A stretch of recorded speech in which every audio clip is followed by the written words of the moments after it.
Okay, how now? We're gonna do Act 5 of Hamlet. Okay, so Act 5, Scene 1, a churchyard. Enter two clowns with spades and mags. Is she to be buried in Christian burial that willfully seeks her own salvation? I tell thee she is, and therefore make her grave straight. The crowner hath sat on her and finds it Christian burial. How can that be, unless she drowned herself in her own defense? Why, 'tis found so. It must be se offendendo. It cannot be else. For here lies the point. If I drown myself wittingly, it argues an act. And an act hath three branches. It is to act, to do, and to perform. Argle she drowned herself wittingly.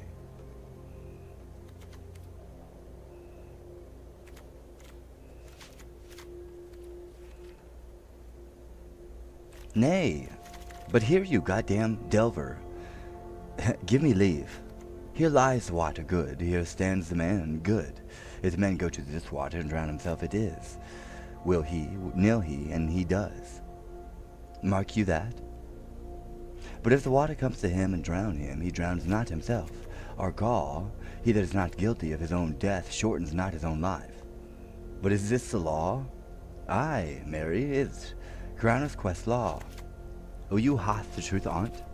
If this had not been a gentlewoman, she should have been buried at a Christian burial. Why, there thou sayest, and the more pity that great folk should have a countenance in this world to drown or hang themselves more than they're even Christian.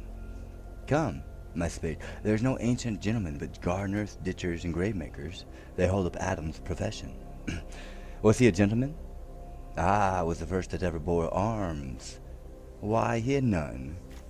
What art a heathen? How dost thou understand the Scripture?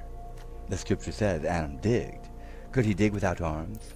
I'll put another question to thee, if thou answerest me not to the purpose. Confess thyself. Go to. What is he that builds stronger than either the mason, the shipwright, or the carpenter? The gallows maker, for that frame outlived 1,000 tenants. I like thy wit well, in good faith, the gallows does well, but how does it well? It does well to those that do ill. Now thou dost ill to say the gallows is built stronger than the church. Argal, the gallows may do well to thee, toot again. Come. Who builds stronger than a mason, a shipwright, or carpenter? Aye, tell me that, and unyoke. Marry, now I can tell. Toot. Mass, I cannot tell. Cudgel thy brains no more about it, for your dull ass will not mend his pace with beating. And when you are asked your question next, say a grave maker. The houses that he makes last till doomsday. Go, get thee to Yawkin, fetch me a stoop tub liquor.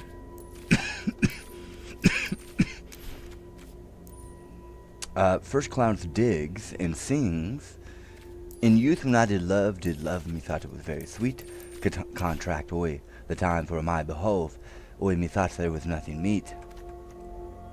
Has this fellow no feeling of his business, that he sings at grave making? Custom hath made it him a property of easiness. 'Tis ain't so, the hand of little employment hath the daintier sense. But age with the stealing steps hath clawed me in his clutch, and hath shipped me until the land, as if I had never been such. That skull had a tongue in it, I could sing once, how the knave jows on it to the ground as if it were Clayton's jawbone that did the first murder. This might be the pate of a politician which the ass now o'er offices, one that would circumvent God, might it not? Nay, it might, my lord.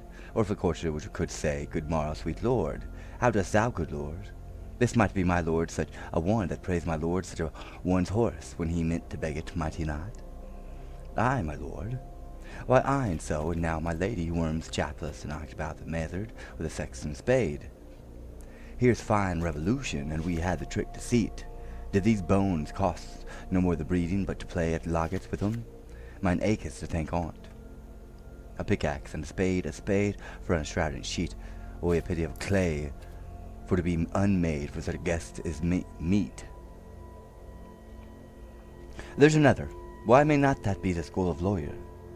Where be his quiddities now, his quillets, his cases, his tenures, and the tricks? Why does he suffer this rude knave how to knock him about the sconce with a dirty shovel, and he will not tell him his actions battery? This fellow might be in a time the great buyer of land, with his statutes, his recognizances, his fines, his double vouchers, his recoveries. Is this the fine of his fines and the recovery of his recoveries, to have his fine paid full of fine dirt? Will his vouchers vouch him no more of his purchases, and double ones too, than the length of his breadth of a pair of indentures? The very conveyance of his lands will hardly lie in this box, and must the inheritor himself have no more? Ha! Not a jot more, my lord. Is not parchment made of sheepskin? Aye, my lord, and half calfskins too. They are sheep and calves which seek out assurance in that. I will speak to this fellow. Whose grave's this, sir? Mine, sir. Only a pity of clay, for to be made for such a guest as meet. I think it be thine, indeed, for thou liest in't. You lie out on't, sir, and therefore it is not yours. For my part, I do not lie in't, and yet it is mine. Thou dost lie in it to be in't, and say it is thine. 'Tis for the dead, not for the quick, therefore thou liest. 'Tis the quick lie, sir, to allay again from me to you. What man dost thou dig it for? For no man, sir. What woman then? For none, neither. Who is to be buried in't? One that was a woman, sir, but rest her soul, she's dead.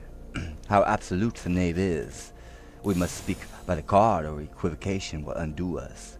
By the Lord Horatio, these 3 years I have taken note of it. The age is grown so picked that the toe of the peasant comes so near the heel of the courtier he galls his kibe. How long hast thou been a grave maker? Of all the days I the year, I came to the day that our last King Hamlet overcame Fortinbras. How long is it since? Cannot you tell that? Every fool can tell that. It was the very day that young Hamlet was born, he that is mad and sent into England. Aye, marry, why was he sent into England? Why, because he was mad. He shall recover his wits there, or if he do not, 'tis no greater matter there. Why? 'Twill not be seen in him there the men are as mad as he. How came he mad? Very strangely, they say. How strangely? Faith, Ein was losing his wits. Upon what ground? Why, here in Denmark.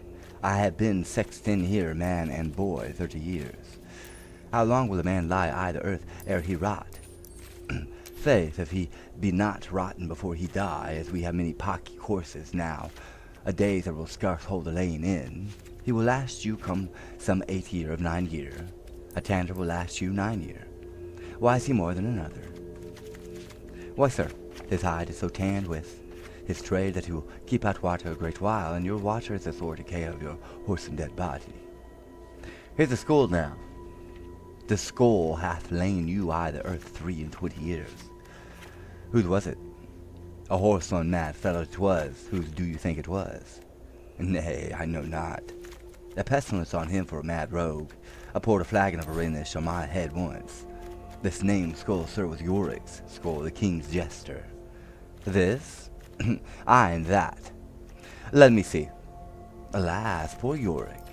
I knew him. Horatio, a fellow of infinite jest, a most excellent fancy. He hath borne me on his back 1,000 times, and now have aboard him in my imagination it is. My gorge rises at it. Here hung those lips that I have kissed I know not how oft. Where be your gibes now? Your gambols, your songs, your flashes of merriment, that were wont to set the table on a roar? Not one now to mock your own grinning? Quite chap-fallen.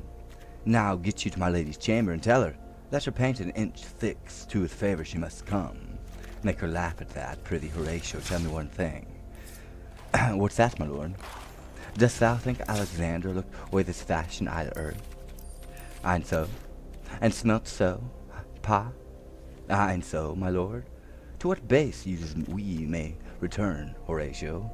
Why, may not imagination trace the noble dust of Alexander, till we find it stropping a bunghole? 'Twere to consider too curiously, to consider so. No, faith, not a jot. But to follow him thither with modesty enough and likelihood to lead it, as thus: Alexander died, Alexander was buried, Alexander returneth into dust. The dust is earth, of earth we make loam, and why of that loam whereto he was converted might they not stop a beer barrel? And poor Caesar dead and turned to clay might stop a hole to keep the wind away. Oy, that the earth which kept the world in awe should patch a wall to expel the winter's flaw. But soft, aside, here comes the king.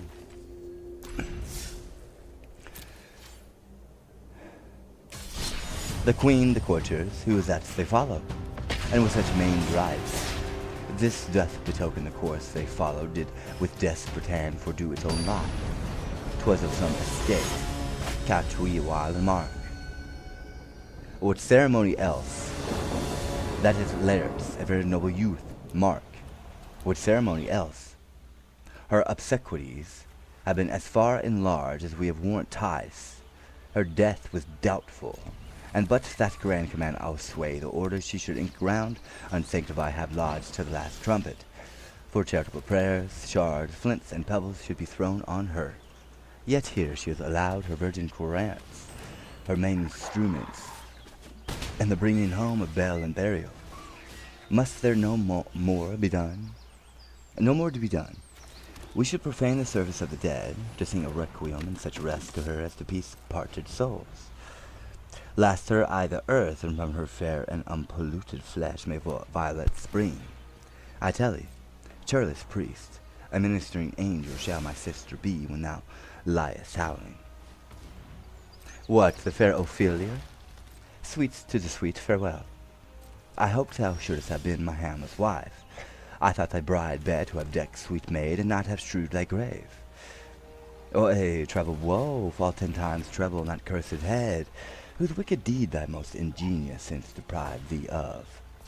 Hold off the earth awhile, till I have caught her once more in my arms. Now pile your dust upon the quick and dead, till of this flat the mountain you have made, till o'ertop old Pelion of the skyish head of blue Olympus. What is he whose grief bears such an emphasis, whose phrase of sorrow conjures the wandering stars and makes them stand like wander-wounded hearers? This is I, Hamlet the Dane. The devil take thy soul. Thou prayest not well. I prithee, take thy fingers from my throat, for that I am not splenditive and rash, yet I have in my something dangerous, which let thy wisdom fear. Away thy hand. Pluck them asunder. Hamlet, Hamlet. Gentlemen, good my lord, be quiet. Why, I will fight with him upon this theme until my eyelids will no longer wag. Oy, my son, what theme? I love Ophelia. 40,000 brothers could not with all their quantity of love make up my sum. What wilt thou do for her? Oy, he is mad, Laertes, the love of God, forbear him. Swoon, show me what thou it's do. Woot sweep, woot fight, woot fast, woot tear thyself, woot drink up evil, eat a crocodile, I'll do't. Dost thou come here to whine, to outface me with a leaping in a grave? Be buried quick with her, and so will I, and if thou pray to mountains, let them throw millions of acres on us, till our ground, singing his pate against the burning zone, make Asa like a wart. Nay, and mouth to mouth I'll rant as well as thou. This is mere madness, and thus a while the fit will work on him, anon as patient as a female dove. When that her golden cups are disclosed, his silence will sit drooping. Hear you, sir. What is the reason to use me thus? I loved you ever, but it is no matter. Let Hercules himself do what he may. The cat will mew, and dog will have his day. I pray you, good Horatio, wait upon him. Strengthen your patience in our last night's speech. We'll put the matter to the present push. Good Gertrude, set some watch over your son. This grave shall have a living monument, an hour quite shortly shall we live. Until then, in patience our proceedings be. Scene 2, a hall in the castle. So much for this, sir. Now shall you see the other. You do remember all the circumstance? Remember it, my lord? Sir, in my heart there was a kind of fighting that would not let me sleep. Methought I lay worse than the mutinous in the bilboes. Ration, praise be ration for it. Let us know. Our indiscretion sometimes serves us well when our deep plots do pall. And that should teach us there's divinity that shapes our ends, rough hew them how we will. That is most certain. Up from the cabin, my seat down stalked about me in the dark, groped I to find out them, had my desire finger their packet, and in fine withdrew to mine own room again, making so bold my fears forgetting manners to unseal the grand commission, where I found Horatio, O royal knavery and exact command, larded with many several sorts of reasons, affording Denmark's health and England's too. With ho, such bugs and goblins in my life that on the supervised no leisure baited. No, not to say the grinding of the axe. My head should be struck off. It's possible. Here's a commission. Read it at more leisure, but wilt thou hear me how I did proceed? I beseech you, being thus benetted round with villainies, ere I could make a prologue to my brains, they had begun to play. I sat me down, devised a new commission, wrote it fair. I once did hold it, as our status do a baseness, to write fair, and labored much how to forget this learning. But, sir, now did me yeoman service. Wilt thou know the effect of what I wrote? Aye, good my lord. An earnest conjuration from the king, as England was his faithful tributary, as love between them like the palm should flourish, as peace should still her wheaten garland wear, and stand a calm between their amities, that many such like as of great charge, that on the view of known of these contents, without debatement furthermore to less, he should be bearers not to sudden death, not shriving time allowed. How was it sealed? Why, even in that was heaven ordinate. I had my father's sixpence in my purse, which was modeled that Danish seal, folded the writ up in form of the other. Subscribed it, gave it the impression, placed it safely, the changeling never known. Now the next day was our sea fight, and what to this was sequent thou knowest already. So Guildenstern and Rosencrantz go toot. Why, man, they just make love to this employment. They are not nearer my conscience. The defeat does in their own insinuation grow. 'Tis dangerous when the base nature comes between the past and fell incense points of mighty opposites. Why, what king is this? Does it not, thanks to thee, stand me now upon? He thinks they killed my king and abhorred my mother, popped in between the election of my hopes, thrown out his angel from my proper life, and with such cozenage is not perfect conscience, to quit him with his arm, and it's not to be damned, and let the canker of our nature come to further evil. It must be shortly known to him from England. What is the issue of the business there? It will be short. The interim is mine, and a man's life no more than to say one. But I am very sorry, good Horatio, that to Laird I forgot myself, for by the image of my cause I see portraiture of his. I'll count it favor. Whatever you need. But sure, the bravery of his grief did but put me into a towering passion. Peace, who comes here? Your lordship is right. Welcome back to Denmark. I humbly thank you, sir. Dost know this waterfly? No, my good lord. Thy state is more gracious, for 'tis of ice to know him. Surprise him. He hath much land, and fertile less the beast he lord of beasts, and his crib shall stand the king's nest. 'Tis a chow, but as I say, spacious, and the possession of dirt. Sweet lord, if your lordship were at leisure, I should impart a thing to you from his majesty. I'll perceive it, sir, with all diligence of spirit. Your bonnet to its right use, 'tis for the head. I thank your lordship, 'tis very hot.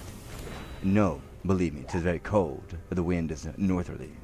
It is indifferent cold, my lord, indeed, but yet methinks it is very sultry and hot for my complexion. Exceedingly, my lord, it is very sultry, as 'twere I cannot tell how. But my lord, his majesty bade me signify to you that he has laid a great wager on your head. Sir, this is the matter. I beseech you, remember. Nay, good my lord, for mine ease and good faith, sir, here is newly come to court lair. Believe me, an absolute gentleman, full of the most excellent differences, a very soft society. And a great showing, indeed, to speak feelingly of him. He is a card of calendar of gentry, for you shall find on him the content of what part a gentleman would see.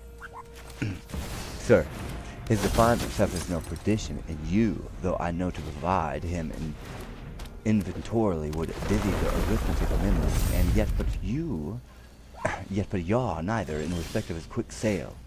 But in the verity of extolment I make him to be a soul of great article, and his infusion of such dearth and rareness as to make true diction of him as simplable as his mirror. And who else would trace him? His only, nothing more. Your lordship speaks most invaluable of him. The concernancy, sir. Why do we wrap the gentleman in our more raw breath? Sir, it's not possible to understand in another tongue. You will do it, sir, really? What imports the nomination of this gentleman? Of Laird's? His purse is empty already, all his golden words are spent. Of him, sir. I know you're not ignorant.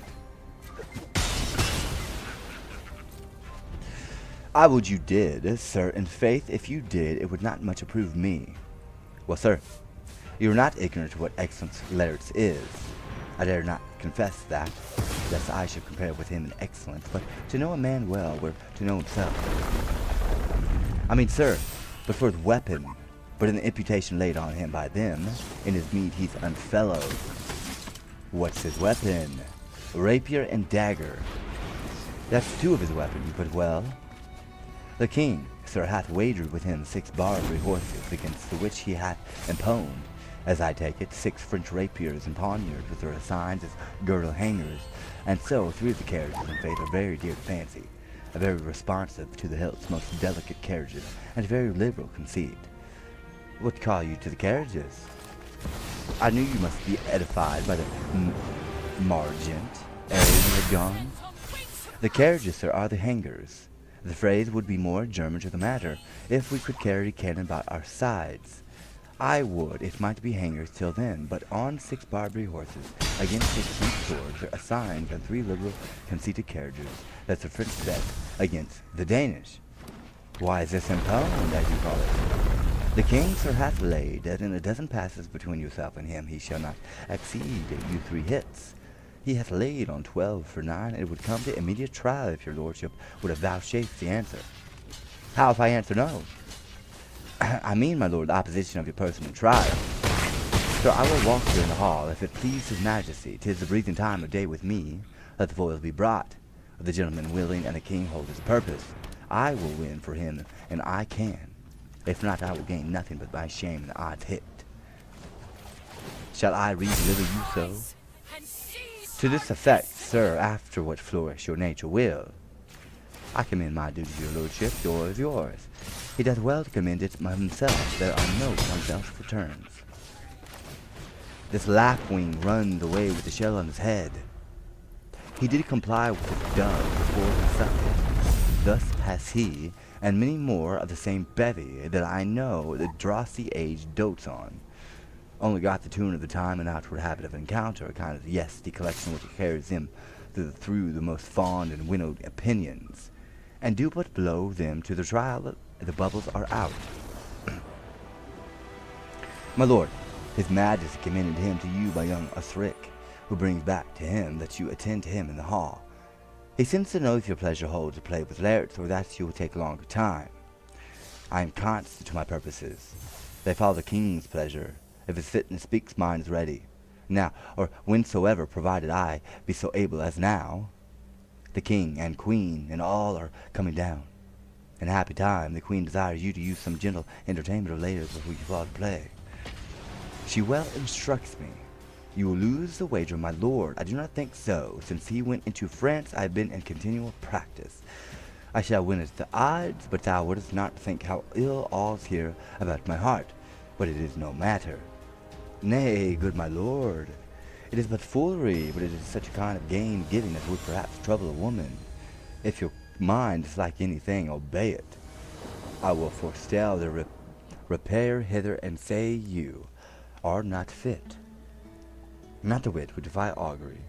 There is a special providence in the fall of a sparrow.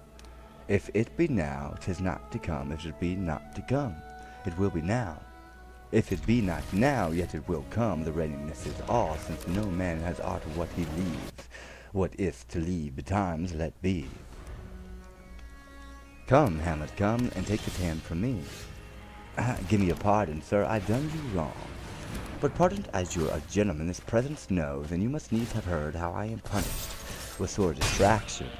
What I have done, that my true nature, honor, and exception roughly awake, I here proclaim was madness. Was Hamlet wrong, Laird? Never Hamlet. If Hamlet from himself be ta'en away, and when he's not himself does wrong, Laird, then Hamlet does it not. Hamlet denies it. Who does it then? His madness? If be so, Hamlet is of the faction as is wronged. His madness is poor Hamlet's enemy, sir. In this audience, let my disclaimer from a purposed evil free me so far in your most generous thoughts that I have not shot mine arrow o'er this house, and hurt my brother. I am satisfied in nature whose motive in this case should stir me most to my revenge. But in terms of honor I stand aloof, and will no reconcilement, till by some elder masters of no honor I have a voice in presence of peace to keep my name ungorged. But till that time I do receive your offered love like love, and will not wrong it. I embrace it freely, and will this brother's wager frankly play? Give us the foils, come on. Come, one for me. I'll be your foil, Lairds, in my ignorance. Your skill shall, like a star, eye the darkest night, stick fiery off indeed. You mock me, sir. No, by this hand. Give me the foils, young Osric. Cousin Hamlet, you know the wager? Very well, my lord. Your grace hath laid the odds o'er the weaker side. I do not fear it. I have seen you both, but since he is bettered, we have therefore odds. This is too heavy. Let me see another.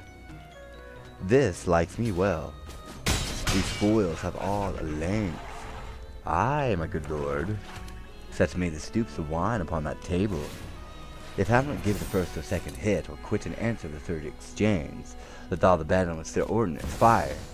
The king shall drink to Hamlet's better wreath, and in the cup an union shall be throw, richer than that which 4 successive kings in Denmark's crown have worn. Give me the cups, and let the kettle to the trumpet speak, the trumpet to the cannon without, the cannons to the heavens to the earth. Now the king drinks to Hamlet. Come, begin, and you, the judges, bear a wary eye. Come on, sir. Come, my lord. 1. No.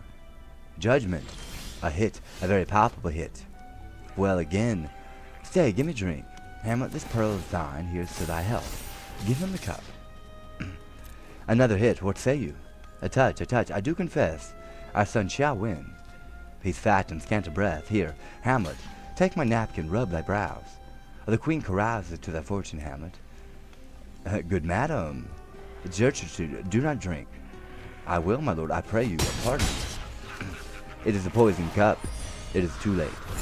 I dare not drink yet, madam, by and by. Come, let me wipe thy face. My lord, I'll hit him now. I do not think, and yet 'tis almost against my conscience. Come, for the third Lairds, you but daily, I pray you, pass with your best violence. I am afeard you make a wanton of me. Say you so? Come on. Nothing neither way.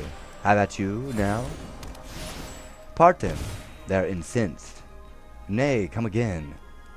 Look to the queen there, ho. They bleed on both sides. How is it, my lord? How is it, Lairds?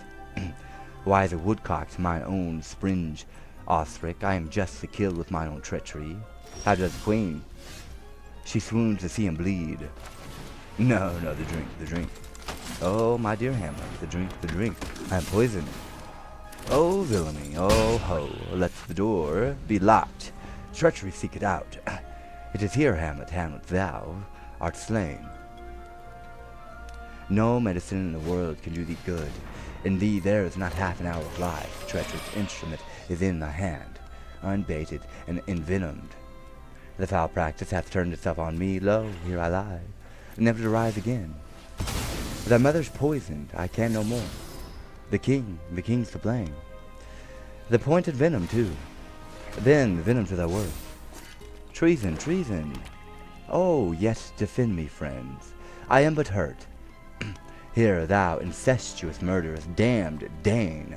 Drink off this potion. Is thy union here? Follow my mother.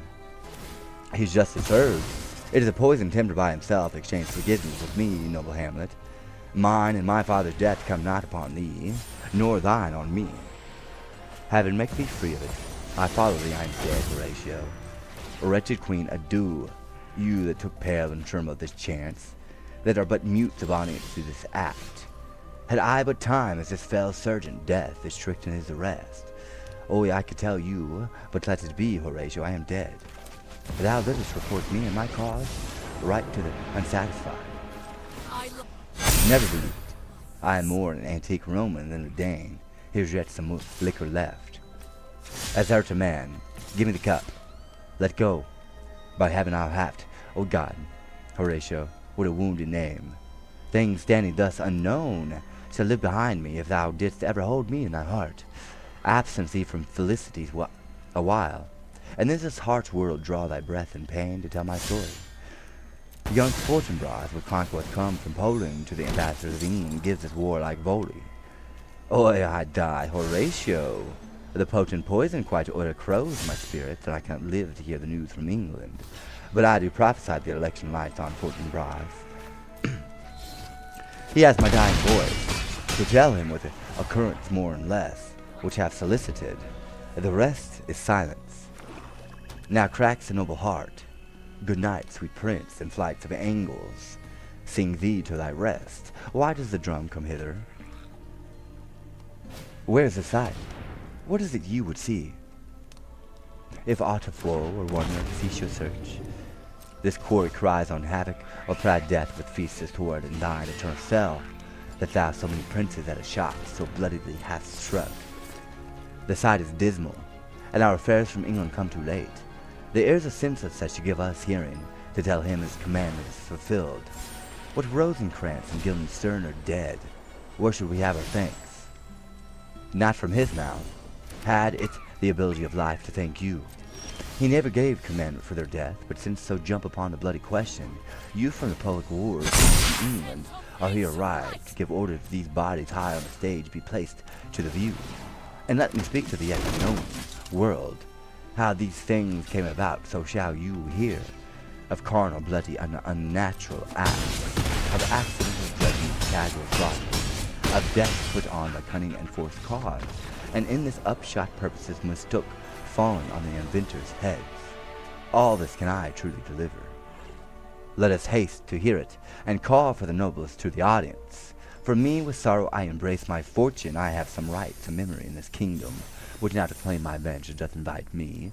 Of that I shall have also cause to speak. And from his mouth whose voice will draw more, and let this be same be presently performed. Even while men's minds are wild, lest more mischance on plots and errors happen. Let 4 captains bear Hamlet like a soldier to the stage, for he was likely, had he been put on, to have proved most royally, and for his passage of soldiers' music and the rites of war speak loudly for him. Take up the bodies, such as a sight as this becomes the field, but here shows much amiss. Go, bid the soldiers shoot.